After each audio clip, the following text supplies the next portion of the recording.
So what we have here is a standard F450 quadcopter frame.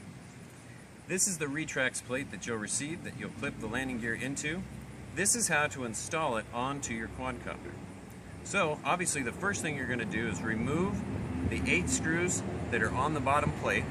We're going to lay this on here and then put the screws back in. Now that we've attached the retrax plate to the bottom plate of the F450, putting the landing gear in is a piece of cake.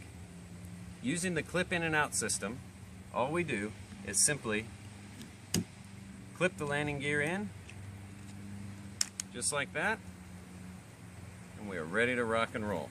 Now that we have the retrax installed to the 450 frame, what we're going to do is we're going to show you how they work. We've got your receiver here plugged into an empty open channel, then we're just going to add power. So we turn on the power to your transmitter. Good to go. Just add power to your receiver via your LiPo. Now, flicking this switch will retract your landing gear. It's really awesome. They go up nice and easy. Profile is extremely smooth.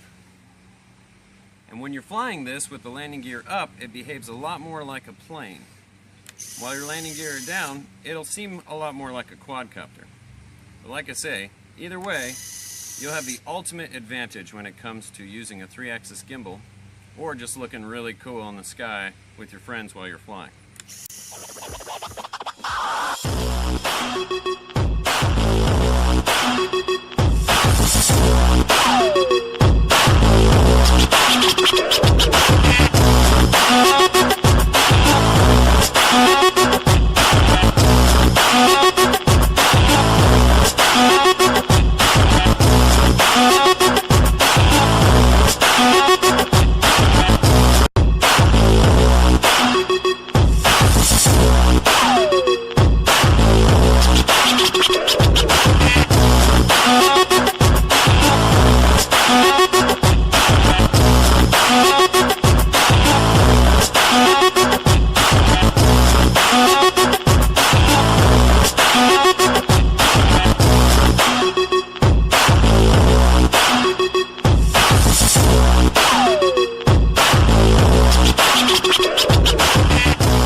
Okay, to give you guys a quick example of how the clip in and out system works between the different plates.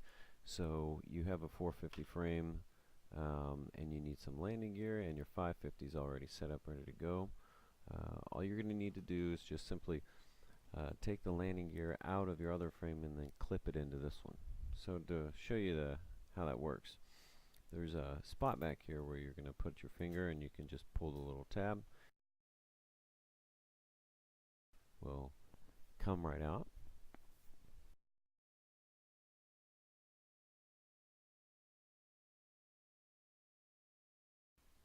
So then you have your 450 plate and you just snap the landing gear directly into it, and with that you'll have the landing gear on your other frame or new frame. This gives the 450 tons of height and it gives it lots of stability. This would be for a heavier payload.